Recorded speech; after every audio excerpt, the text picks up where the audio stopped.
Welcome to Social 5 University. This is Jeremiah Stetler, your host and Chief Content Officer at Social 5. Today we're going to talk about how to build your brand effectively on Twitter and how to leverage some of those crazy symbols that you see like the pound sign or the @ sign that are used so frequently on Twitter. So first of all, we'll get into the real fundamentals of what is that Twitter terminology and what does it mean.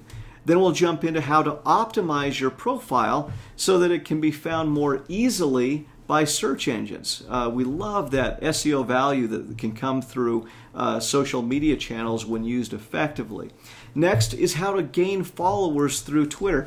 Audience building in Twitter is a fundamentally different strategy than you'd execute in Facebook or LinkedIn or Google+.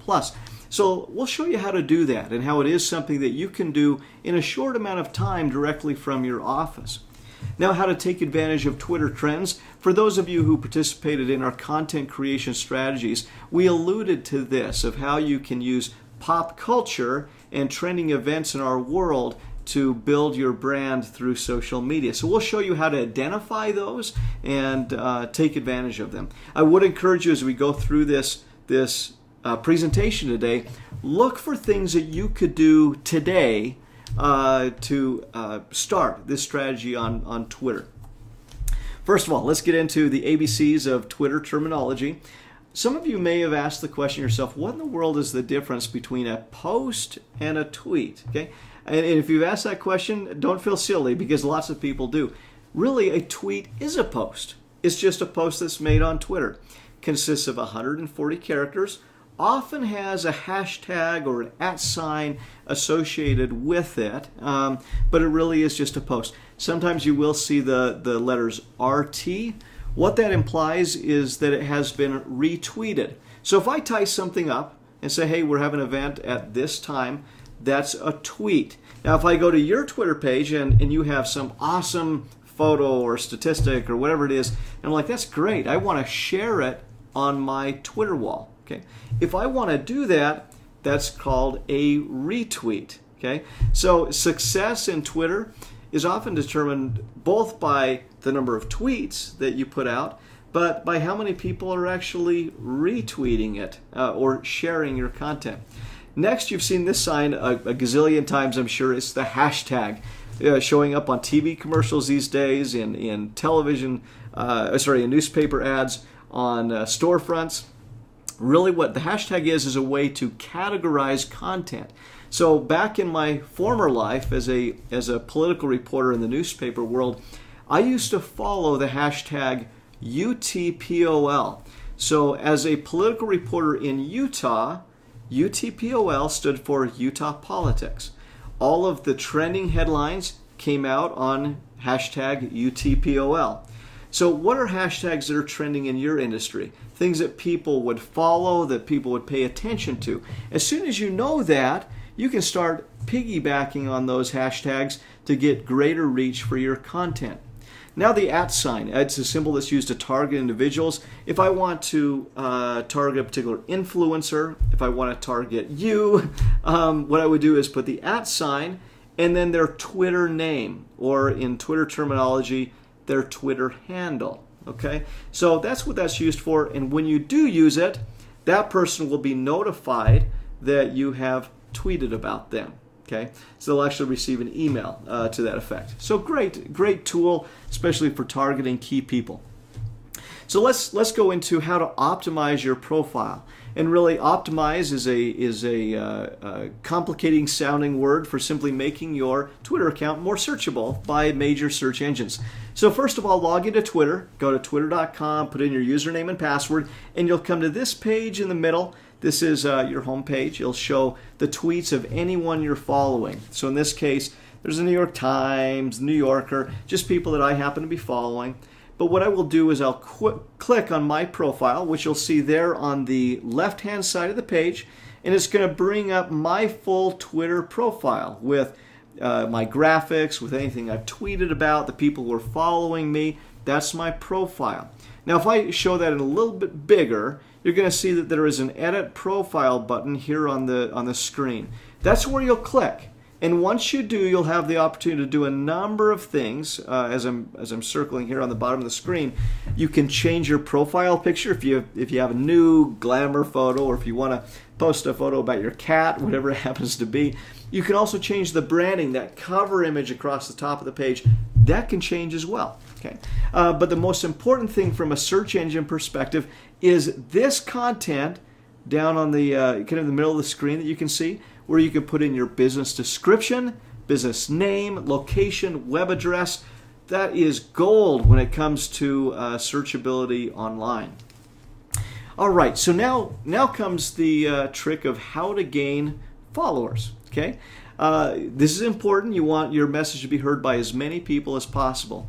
So where you want to go is you'll click on the search Twitter box at the top. Now there are 3 classes of people or groups that I'd like you to try searching for. One is a place to visit. Okay, so for instance, I'm in Salt Lake City. If I'm selling real estate, one of the great places I should probably go is to the Hogle Zoo on Twitter. This is a metropolitan zoo in the Salt Lake area. Now, is it because I expect to sell a house to Hogle Zoo? No, but there are lots of people following Hogle Zoo that probably have families, that probably live in the Salt Lake Valley, that probably will buy a house in the next 4 to 5 years. Okay, so I'm going hunting for my audience in places where they may reside. So is it a zoo, a restaurant, maybe a football stadium? If you have a professional basketball team, a children's museum, where is it that you will find your target market? Next one is a competitor. Are there any direct competitors that you have in this space? If so, search for them and follow the people they follow. I'll show you how to do that in just a moment. Trade associations. Are there like-minded organizations that have people who may be interested in your product or your services? It's a great place to start. So let's go into the competitive side of things. If I were a restaurant, I'm going to use an example of Costa Vida, which is a fast casual Mexican grill.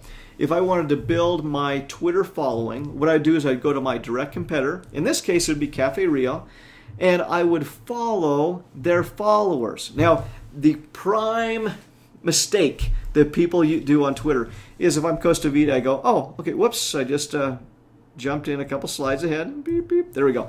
So I would go, oh my goodness, here's Cafe Rio. I'm going to follow them. You don't want to do that, okay? All of a sudden, then Cafe Rio gets notified that Costa Vida is following them, and it doesn't do anybody any good, okay? But what you do want to do is follow their followers. You'll notice there are 5,867 followers there. So what you'll do is you'll go to their follower page. Now follow those people, or as many people as you think would be relevant for your business. Every time you click that follow button, they're going to receive an email saying Costa Vida is following you on Twitter. Awesome. Okay, great brand exposure, a way to get your message in front of a whole bunch of people who already are interested in Mexican food.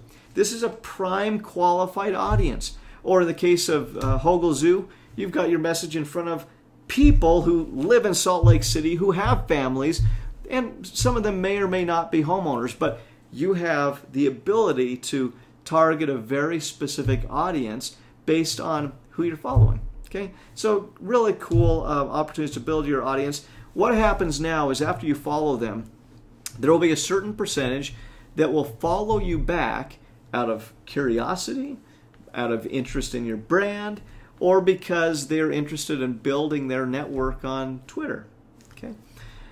All right, next, taking advantage of Twitter trends. Twitter has a great tool for being able to track what is popular and what is part of pop culture. And that's down here on the page. You can see the little hand that just rose into place. These are things that are trending online, on Twitter. So you'll see a hashtag for rejected candy hearts. What is that? Replace a letter, ruin a TV show. Kind of fun. These are things that people are tweeting about a lot nationally. Okay, so a great thing to do is to go through those and say, okay, with my business, is there a tweet that may work for rejected candy hearts? Okay, and use that as a hashtag in your tweet. Okay, that gets you in a different network, a different audience. Now you can narrow it further. If I went to those hashtags, you can notice that there's a button that says change. Let's see if it comes up for me. Beep, beep. Just a moment. Looks like my presentation is having a little bit of a technology glitch, but you'll notice a button that says change right here under trends. Okay, this way I can allow my trends to no longer be national.